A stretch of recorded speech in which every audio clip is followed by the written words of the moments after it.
देखो भाई, चैप्टर का नाम डाल दो तुम, elasticity of demand. ELASTICITY, elasticity of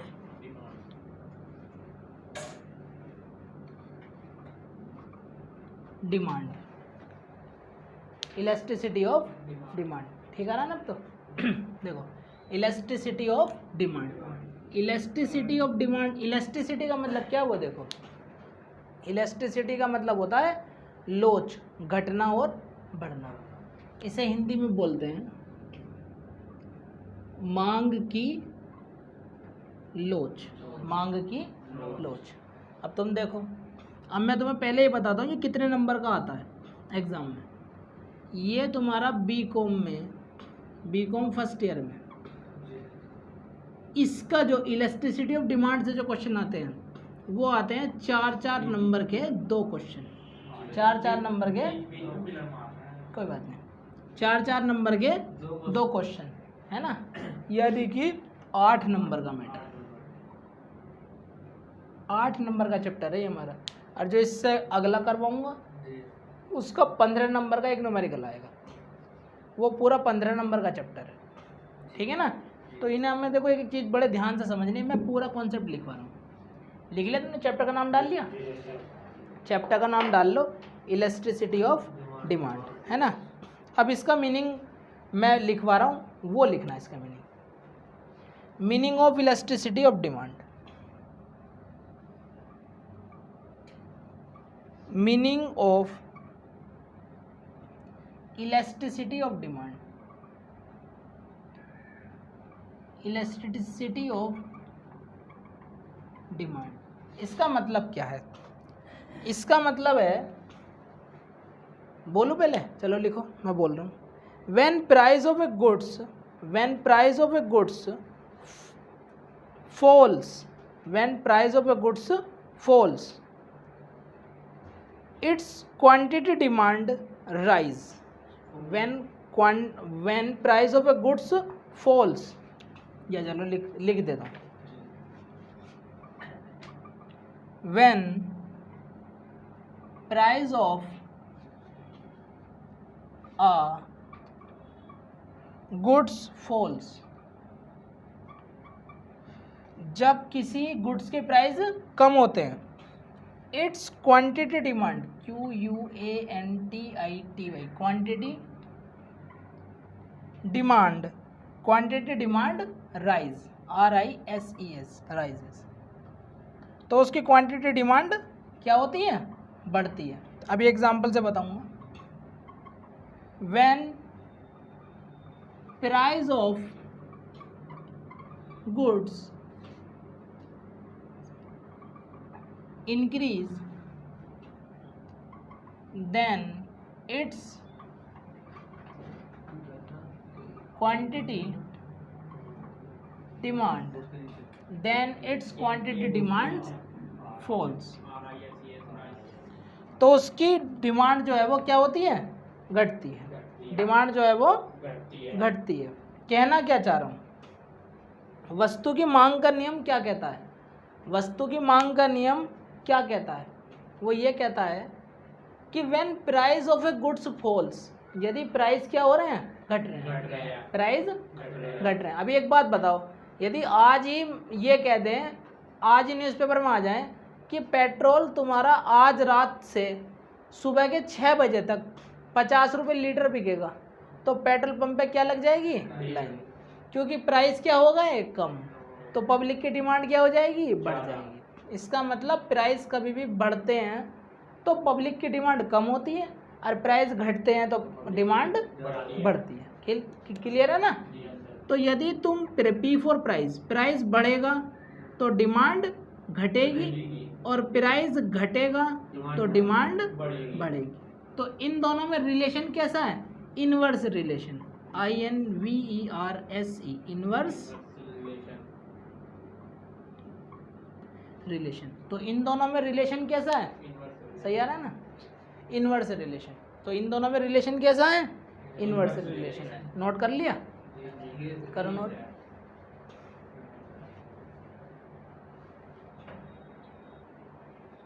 देखो भाई एक बार और समझो, meaning of elasticity of demand, when price of goods falls, जब प्राइस कम तो डिमांड ज़्यादा, और जब प्राइस ज़्यादा तो डिमांड कम। सीधी सी बात है भाई, हम लोग भी अपने घर में ऐसे करते हैं भाई। यदि मान लो आज दूध जो है वो 200 रुपये किलो हो जाए, तो जो लोग 1 किलो लाने वाले वो आधे किलो लाएंगे, जो आधे किलो लाने वाले वो पाव भर लाएंगे, और जो रोज़ का पाव भर लाने वाले वो 100 ग्राम में काम चलाएंगे, और जो 100 ग्राम में काम चलाने वाले वो नहीं कहेंगे पानी पी के काम चला लो।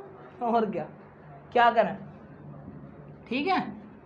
तो इसके देखो कुछ फॉर्मूले लिखवा दो, ये तो मैंने बताया था इसका मतलब, इसके लिखवा दो कुछ फॉर्मूले।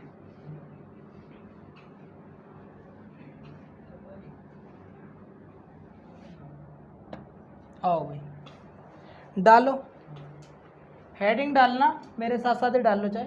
Types of elasticity, TYPES, types of elasticity of demand, types of elasticity of demand. There are 3 types of elasticity of demand, 3 type की इलास्टिसिटी ऑफ डिमांड होती है। मैं तीनों को बता के और उसके फॉर्मूले भी लिखवा दूंगा हाथों हाथ, और सबका मतलब भी समझा दूंगा। पहली होती है प्राइस इलास्टिसिटी ऑफ डिमांड, इसे हिंदी में बोलते हैं, इसे हिंदी में क्या बोलेंगे, प्राइस इलास्टिसिटी ऑफ डिमांड, मांग की कीमत लोच, मांग की कीमत लोच, लोच मतलब होती है इलास्टिसिटी। दूसरी होती है इनकम इलास्टिसिटी ऑफ डिमांड, यानी कि मांग की आय लोच, मांग की आय लोच, मांग की आय लोच, ठीक है। कीमत इलास्टिसिटी, वो इनकम इलास्टिसिटी ऑफ डिमांड, ठीक है ना। पहली क्या होती है प्राइस इलास्टिसिटी ऑफ डिमांड, दूसरी क्या होती है इनकम इलास्टिसिटी ऑफ डिमांड। जब क्वेश्चन थ्योरी का आएगा ना, थ्योरी का, तो तुम थ्योरी का क्वेश्चन आराम से लिख सकते हो। 4 नंबर का थ्योरी का क्वेश्चन आता है बीकॉम में, सीजीएस यूनिवर्सिटी में देगा ही देगा। 4 नंबर के 10 क्वेश्चन आएंगे और 15 नंबर के 4 क्वेश्चन आएंगे, पूरा 100 नंबर का पेपर आएगा। तो इसमें यदि वो पूछ ले तुमसे क्या इलास्टिसिटी ऑफ डिमांड का मतलब बताओ और इसके प्रकार बताओ, यानी कि मांग के लोच का मतलब बताओ, तो तुम मतलब मैंने लिखवा दिया, प्रकार ये रहे, कितने प्रकार की होती है। तीसरा होता है क्रॉस इलास्टिसिटी ऑफ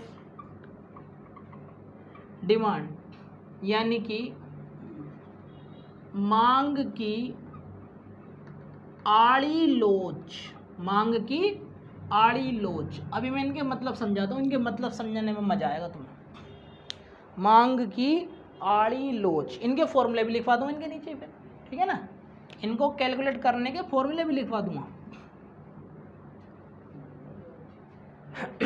आओ भाई समझो, मोच नहीं है लोच है, मोच मत लिख देना। देखो भाई समझो,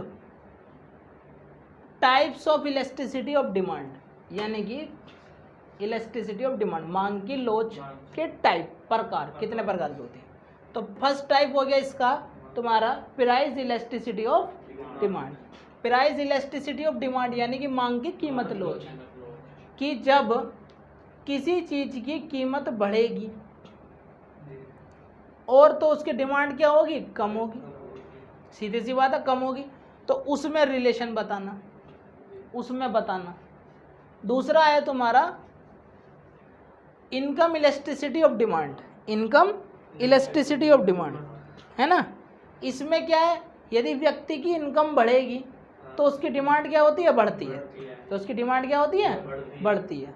दूसरी मैंने बताई किरोस इलास्टिसिटी ऑफ डिमांड। देखो किरोस भी इलास्टिसिटी होती है, कैसे वो बताता हूँ। यदि सपोज करो कि चाय है वो 300 रुपये किलो से बढ़कर 1000 रुपये किलो हो जाए, तो लोग बाग चाय पियेंगे फिर, या सुबह को कॉफ़ी पियेंगे? फिर तो कॉफ़ी पीना पसंद करेंगे लोग बाग, कि भाई चाय पी के अपना शरीर क्यों ख़राब करें, इससे अच्छा तो कॉफ़ी के ही ना घूंट मार लें। बताओ, व्यक्ति फिर कॉफ़ी पीना पसंद करेगा या नहीं करेगा? यार जब 1000 रुपये किलो आ रही तो फिर तो कॉफ़ी पी लो, चाय मत पियो। तो एक चीज़ की कीमत बढ़ने से दूसरे की डिमांड बढ़ जाना, इसे बोलते हैं क्रॉस इलास्टिसिटी ऑफ डिमांड। क्या बोलते हैं? समझ गए बात को? अब देखो आज का जीता जागता एग्जाम्पल बता रहा हूँ। आज का एग्जाम्पल क्या? पेट्रोल के दाम बढ़ रहे हैं, पेट्रोल के दाम बढ़ रहे हैं, तो उसका फर्क कहाँ पड़ रहा है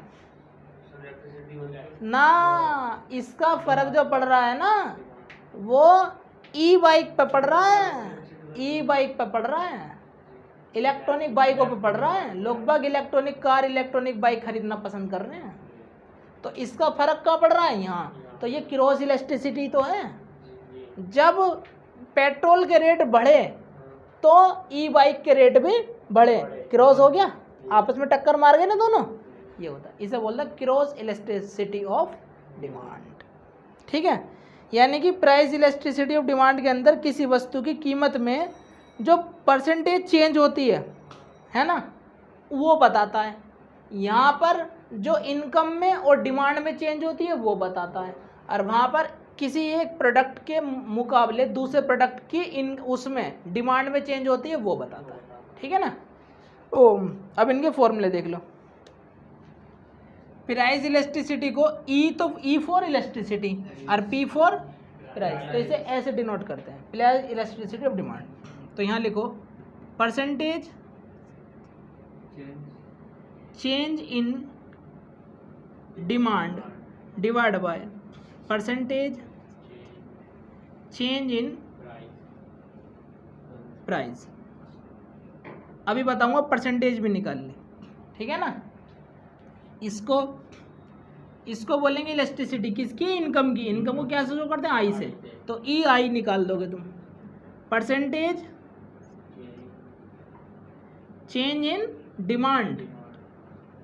अब तुम यूँ सोचोगे कि पहले ऊपर क्या रखूं, तो डिमांड पहले ऊपर रखो, क्योंकि हम चैप्टर कौन सा पढ़ रहे हैं? डिमांड। तो ऊपर किसको रखोगे? डिमांड। ऐसे याद रख सकते हो, ठीक है ना? क्योंकि हम डिमांड का कंपेयर कर रहे हैं अपनी इनकम से, अपने क्या नाम है इससे, प्राइस से, क्रॉस इलास्टिसिटी से। परसेंटेज चेंज इन इनकम, परसेंटेज चेंज इन इनकम। ठीक है, यहाँ पे दिख रहा है? यहाँ तक कहा जाएगा? थोड़ा कम ही लिखना, मतलब थोड़ी कम, ये यहाँ लिख देते हैं, ठीक है? क्रॉस इलास्टिसिटी ऑफ डिमांड को ई सी से डिनोट कर देंगे, C for cross, E for elasticity. तो क्या लिखेंगे? Percentage change in demand of X product. भाई किसी प्रोडक्ट की डिमांड बढ़ जाएगी, कोई प्रोडक्ट एक्स है, मैंने टी कॉफ़ी कुछ भी मान लो, भाई टी के रेट बढ़ गए तो कॉफ़ी के क्या बढ़ जाएंगे? डिमांड। तो ये क्या एक्स, यदि एक्स की जगह हम कॉफ़ी भी तो रख सकते हैं। डिमांड बढ़ रही है कॉफ़ी की दब, क्यों? किस वजह से? क्योंकि प्राइस बढ़ गए किसके? चाय के, कॉफ़ी यानी कि उसके चाय के। Change in price of Y product. Y product को तुम टी मान सकते हो, इसे एक्स को तुम किसकी तरह लिख सकते हो? कॉफी। और इस वाई को तुम टी की तरह सोच सकते हो या नहीं सोच सकते? अब एक बार इसे पूरा समझो और ध्यान से बिल्कुल समझ के उतारो। प्राइस इलास्टिसिटी ऑफ डिमांड का फॉर्मूला होता है percentage change in demand divide by percentage change in price, और इसका फॉर्मूला होता है percentage change in demand divide by percentage change in income, और इसका फॉर्मूला होता है हमारा क्रॉस इलास्टिसिटी ऑफ डिमांड का percentage change in demand of X product, यानी कि किसी प्रोडक्ट की डिमांड बढ़ रही है किस वजह से, क्योंकि किसी प्रोडक्ट के रेट बढ़ गए, percentage change in Y product price. ठीक है ना, बताओ, इसे नोट करो तुम।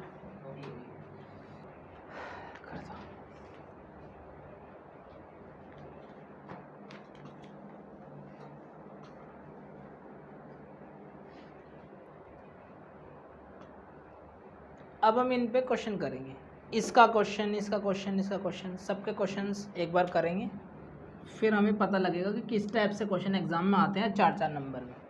ये थ्योरी में भी पूछता है और उसमें भी पूछता है, न्यूमेरिकली भी पूछता है। 15 नंबर की थ्योरी में तो पूरा लिख के दिखाना पड़ जाता है।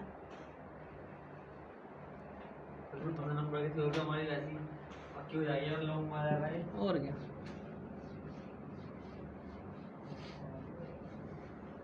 बस जैसा आपको समझा है लिख देना,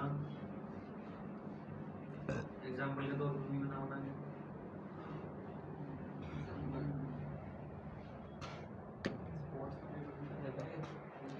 अब मैं तुम्हें क्वेश्चन लिखवाता हूँ जो एग्जाम में आया हुआ है, तुम एग्जाम्पल के तौर पे लिख लो मेरे साथ ही।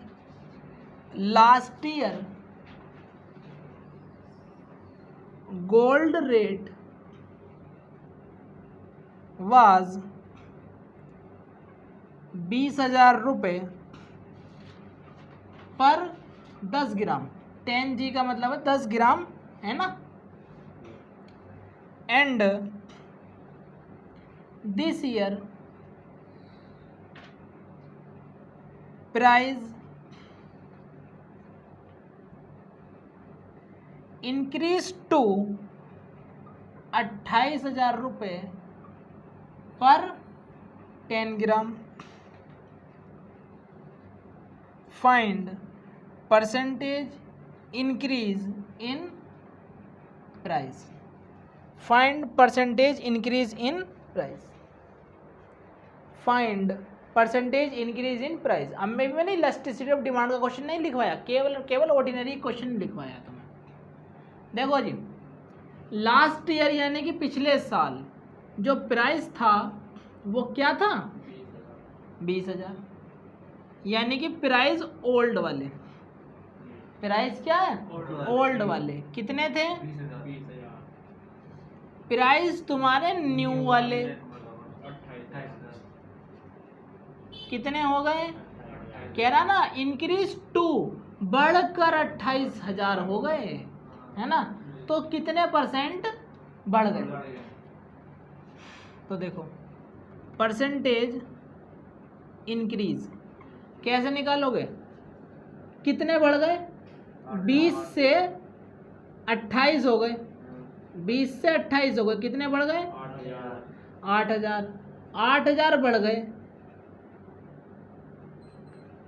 किस पर, 20,000 पर, तो 100 पर कितने।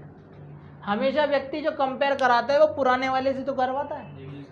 यदि मेरी आज इनकम 50,000 रुपये महीना है और मेरी इनकम जो है वो 55,000 रुपये महीना हो जाए, तो मैं क्या कहूँगा कि मेरी इनकम, मेरी खुद की इनकम का 10% बढ़ गई। भाई 50,000 का 10% बढ़ाओगे तभी तो 5,000 आएगा, और उसमें जोड़ दोगे तो 55 हो जाएगा। तो व्यक्ति हमेशा कंपेयर किससे करता है, भविष्य से या पीछे से, हमेशा पास्ट से करता है। तो इससे तो यहाँ से काटा पीटी मचा, तो 3 0 से 3 0 काट लो, 1 0 से 1 0 काट लो, 2 पंजे और 8 पंजे 40%। इसका एक दूसरा तरीका भी है मेरे पास, फॉर्मूला तरीका। परसेंटेज इंक्रीज क्या होता है, new minus old divide by old. काम फिर भी वही है, न्यू कितना है 28,000, ओल्ड कितना है 20,000, पुराना क्या है 20,000, कितना आ गया 8,000 डिवाइड बाय इंटू 100। परसेंटेज में बदलने के लिए 100 से गुणा मारते हैं, ठीक है ना। परसेंटेज में बदलने के लिए 100 से गुणा मारते हैं इंटू 100। तो काटा पीटा तो आंसर क्या आ गया 40%। बताओ ऐसे करना चाहो ऐसे कर लो, ऐसे करना चाहो ऐसे कर लो, दोनों तरीके हैं हमारे पास, तो बताओ। ठीक है, करो नोट करो। ये तो समझ में आ गया ना। प्राइस पुराना था, क्या प्राइस ओल्ड था, न्यू था, कितना बढ़ गया, कितने पर, तो 100 पर कितना, कितना आ गया 40%। इसे ऐसे भी कर सकते हैं, ऐसे भी कर सकते हैं। अगले क्वेश्चन पर आ जाओ। ये सब तुम्हें बीकॉम में देखने को मिलेंगे जब तुम इकोनॉमिक्स का पेपर दोगे, सब मिलेंगे ये तुम्हें वहाँ पे। अब फिर तुम वहाँ पर तुम कहोगे कि अब सही है, वरना छोड़ के आने पड़ेंगे, क्या फ़ायदा। आ जाओ example number 2।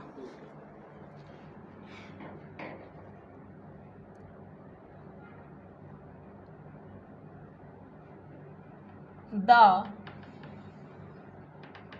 Price of X, कोई एक्स वस्तु है, increased by 5% and demand falls by 8%, then what is the EP price elasticity of demand, price elasticity of demand। what is the formula price elasticity of demand, क्या है formula, percentage change in demand divide by percentage change in price. देखो जी, आ जाओ, percentage अब निकाल के दे रखा तो हमें निकालने की जरूरत ही ना। परसेंटेज कह रहा था price of x increase by 5% से बढ़ गया, तो प्राइस की बात तो नीचे करेंगे, तो इसे 5% को तो नीचे रखूंगा, और डिमांड कितने से कम हो गई, घट गई। ये प्राइस बढ़ा था तो प्लस का साइन लगाओगे, डिमांड घटी है तो माइनस का साइन लगाओगे, क्या 8%, कितना 8%। बताओ है कोई समस्या, साइन के साथ लोगे, बड़ा है तो प्लस, घटा है तो माइनस, क्लियर है। ईपी, अब परसेंटेज से परसेंटेज काट दो, 8/5 काहे के, माइनस के, देख लो क्या आ रहा, करो 8/5, बताओ, माइनस के 0.16, 0.16, हाँ सॉरी 1.6 आएगा, माइनस के 1.6, 1.6, यही तुम्हारा आ जाएगा। 8% यानी कि क्या है, प्राइस इलास्टिसिटी ऑफ डिमांड पे जो फर्क पड़ा है वो माइनस का 1.6 पड़ा है, क्योंकि क्या हुआ, प्राइस तो बढ़ा है और डिमांड घटी है, तो इसका मतलब प्राइस के बढ़ने से डिमांड ओवरऑल कितनी घट गई, 1.6 घट गई। ठीक है ना, ये बता रहा तुम्हें, तो यहाँ पर सिर्फ फॉर्मूले में पुट करके आंसर निकालना, तुम्हें इसमें आगे की कथा नहीं लिखनी कि क्यों घट गया, क्या हो गया। What is the क्या, बताओ भाई, हो गया नोट, बढ़ जाऊँ आगे।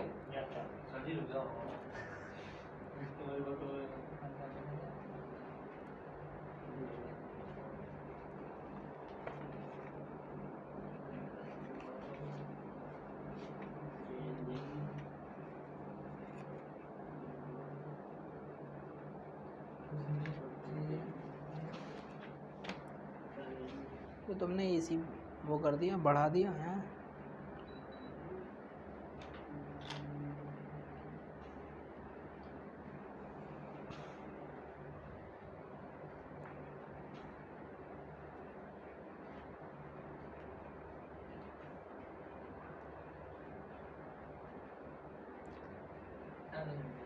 बताओ भाई, हो गया, आ जाओ क्वेश्चन लिखते हैं पहले।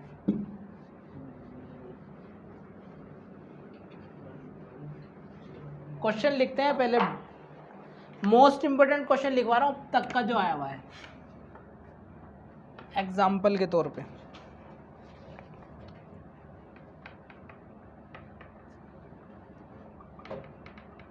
Originally a product was selling for ₹10। एक प्रोडक्ट जो है वो 10 रुपये में बेचा जा रहा है एंड द क्वांटिटी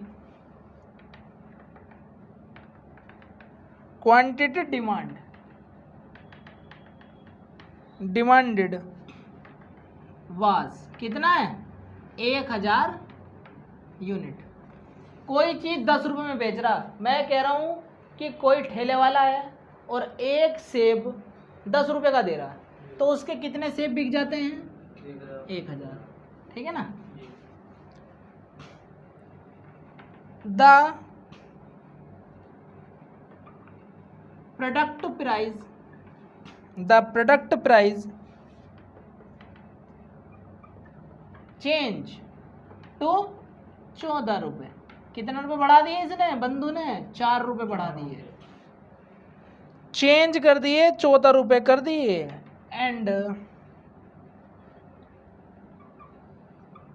रिजल्ट क्या मिलेगा इसे, लोग बाग खरीदना बंद कर देंगे, कम कर देंगे। Result the quantity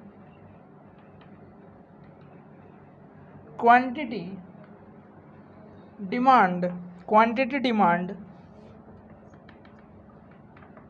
change to 600 unit. देखो पहले 10 रुपये में बेच रहा था तो 10,000 बेच रहा था, आज 14 रुपये में बेच रहा है तो 600 यूनिट बिक रही है। समझ में आई बात है ना। Calculate the price elasticity.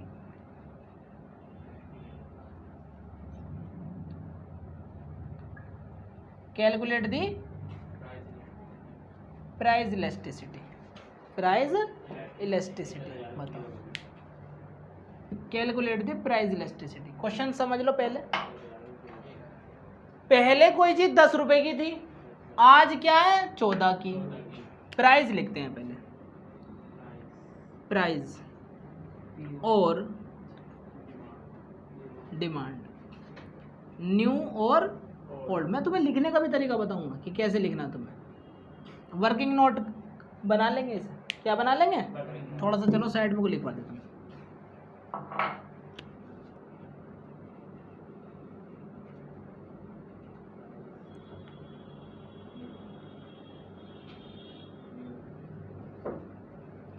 Price नए वाला क्या है 14, पुराने वाला क्या है 10। डिमांड नई वाली क्या है 600, पुराने वाली क्या है 1000। बताओ फटका पड़ा नहीं पड़ा इसे, लोग बाग कम खरीद रहे हैं भाई अब, है ना।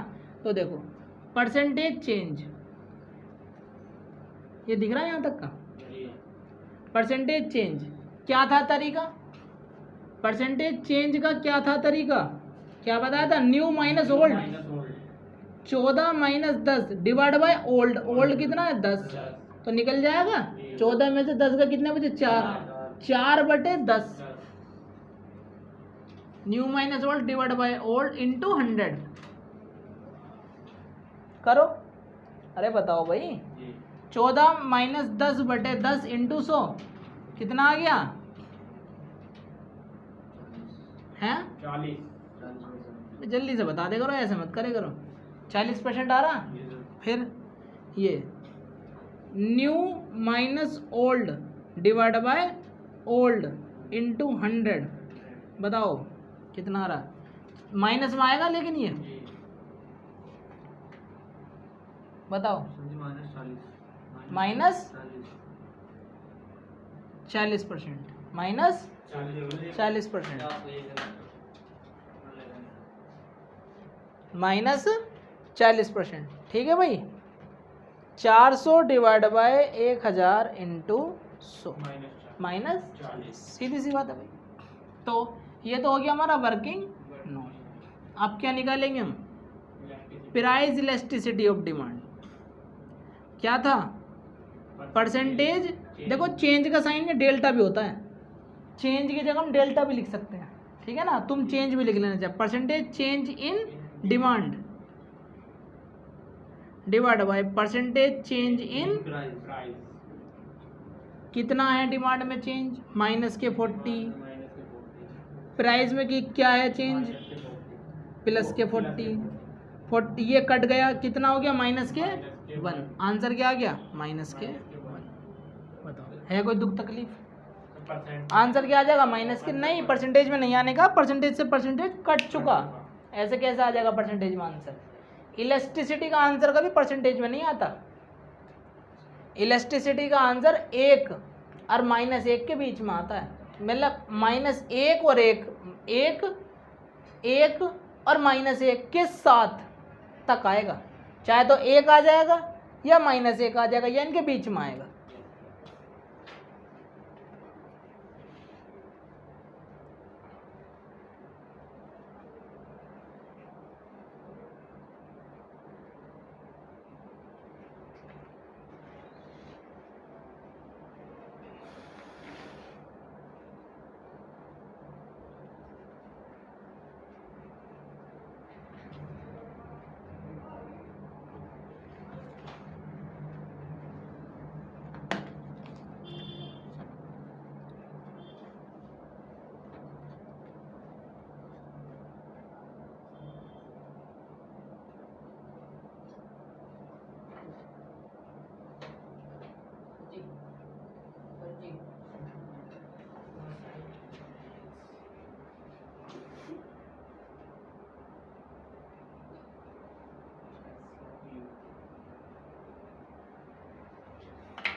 देखो भाई यहाँ तक तो तुम्हें समझ में आ गया सारा, क्लियर है? अब अगला क्वेश्चन लिखो।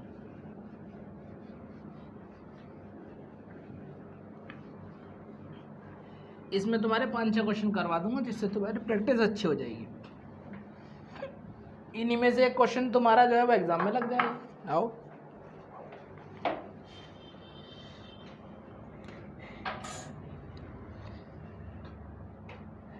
एग्जाम्पल लग रहा, कह रहा है demand of a item, item या कमोडिटी बात एक ही है ना, demand of item decrease from 400 to 300, यानी कि 400 से घट के क्या हो गई 300 यूनिट। और कह रहा है and result of 20% increase in price, या ऐसे लिख लो, या ऐसे लिख लो and 20% increase in price, and 20% increase in price, then find EP elasticity of price. तो फॉर्मूला क्या है, इलास्टिसिटी ऑफ प्राइस का percentage change in demand divide by percentage change in price. मैंने डिमांड को डी लिख दिया, प्राइस को P लिख दिया। तो पहले परसेंटेज चेंज इन डिमांड निकालनी पड़ेगी मुझे, परसेंटेज चेंज इन डिमांड।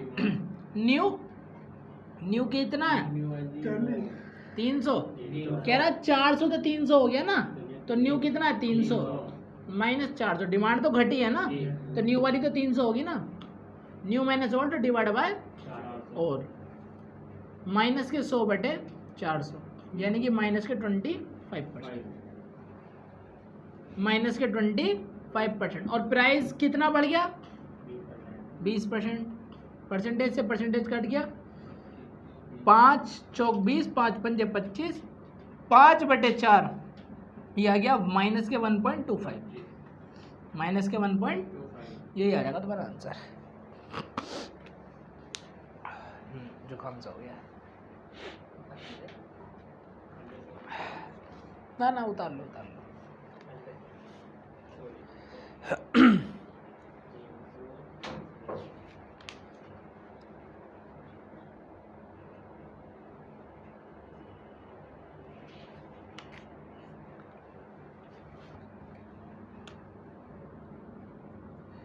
देखो अगला एग्जांपल लिखवा देता हूँ.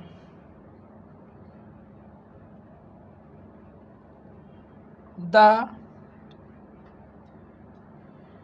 Demand of apple is 500 kilogram, 500 kilogram eight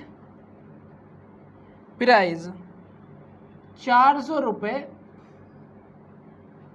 पर किलोग्राम. जब वो 40 रुपये पर किलोग्राम है तब 1500 किलो बिक जामे थे, है ना. द प्राइस इंक्रीज टू 48 रुपये पर किलोग्राम. अब प्राइस 40 से कितने हो गए 48. अब प्राइस 40 से क्या हो गए 48. तो पूछ रहा है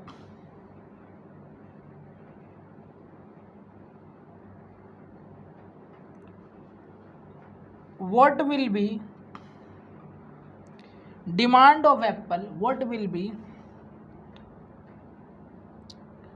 demand of apple, क्या होगी डिमांड इफ इलेस्ट्रिसिटी, प्राइस इलेस्ट्रिसिटी जो है वो माइनस के 2 है.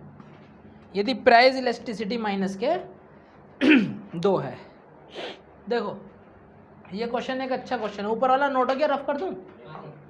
हो गया चारों का, सभी का हो गया ना.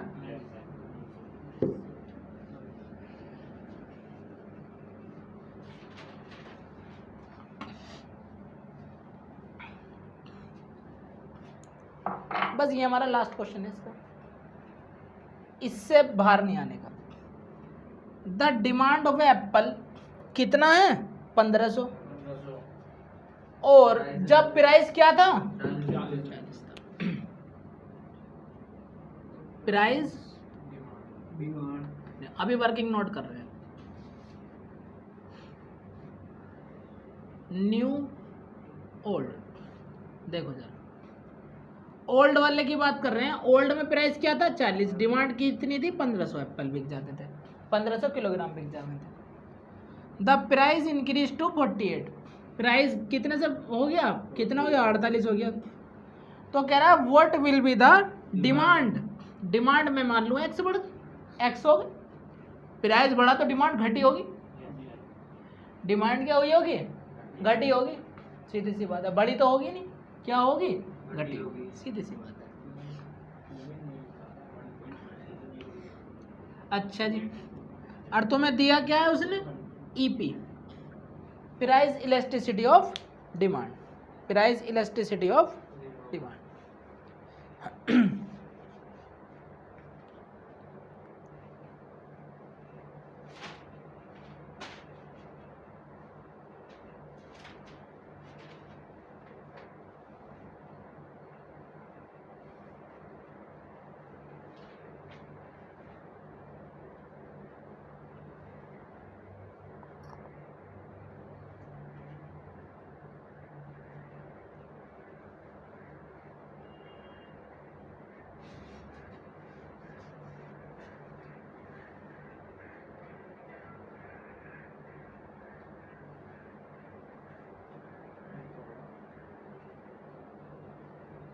बताओ भाई कोई समस्या है?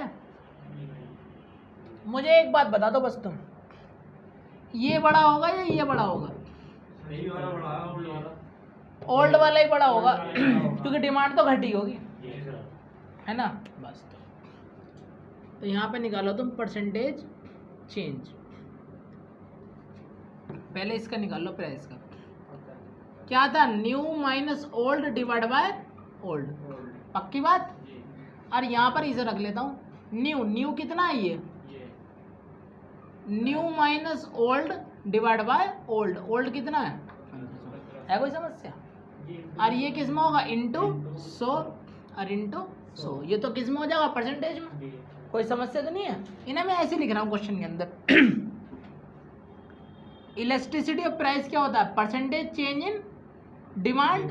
तो परसेंटेज चेंज इन डिमांड क्या है? ये रहा x minus 1500 divide by 1500 into 100 बटा, अभी तो फॉर्मूला लिखवाया था नीचे, percentage change in price 48 minus 40 बटा 40 इंटू 100। अब मुझे बताओ 100 से 100 काट दूँ? 100 से 100 तो काट सकता हूँ, और यहाँ मैं ब्रैकेट लगा लेता हूँ। तो तुम्हें पता होगा कि इसकी गुणा तो यहाँ से हो जाती है और इसकी गुणा यहाँ से हो जाती है, इतना तो पता ही है। और ये EP कितना दे रखा? माइनस के 2। तो ये तुम्हारा हो जाएगा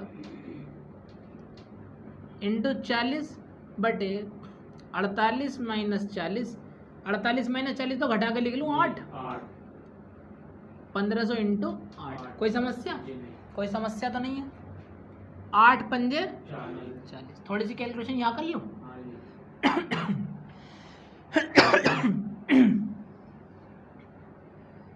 माइनस के 2 इंटू इसकी गुणा यहाँ हो जाएगी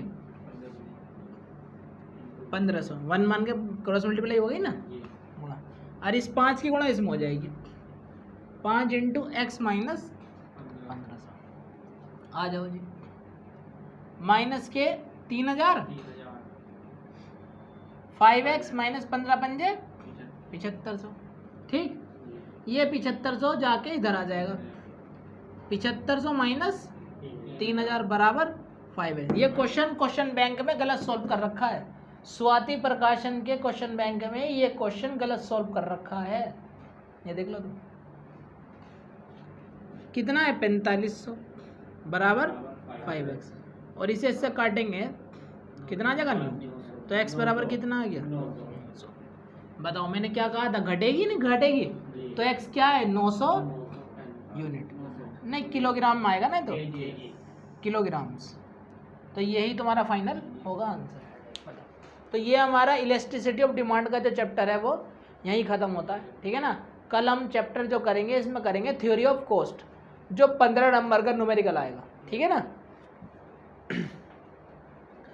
कर लो, नोट कर लो। ठीक है ना? रुक जाओ 2 मिनट बाद तब कर देना।